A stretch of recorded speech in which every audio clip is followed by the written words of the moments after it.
Ako po si Edward Ariba, galing po sa Departamento ng Economics. Ngayon tumatakbo bilang inyong presidente ng Student Council.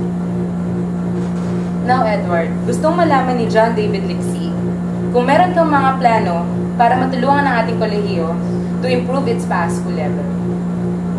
For me, sobrang rich po kasi ng tradisyon ng San Beda. Ang pinakamagandang asset po ng San Beda ay ating sobrang rich na culture. So what we are going to do is to set awareness to each and every Bedans para po mapagpatuloy at maisaayos po yung tradisyon. Ako po naniniwala po ako na dapat ang bawat isang Bedista ay ni-anchor ang Benedictine values.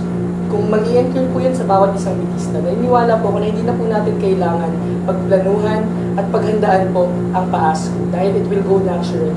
Dahil naniniwala po ako na bawat Bedista po ay may natural kakayanan na gawin, hindi lamang po sa loob ng San Beda. Hindi lang po tayo para sa loob ng San Beda, para po tayo sa labas. Kung kaya po nating lumabas, kaya rin po nating malagpasan na kahit na anong Paasko level at kahit na anong pagsubok po na dadaanan ng San Beda.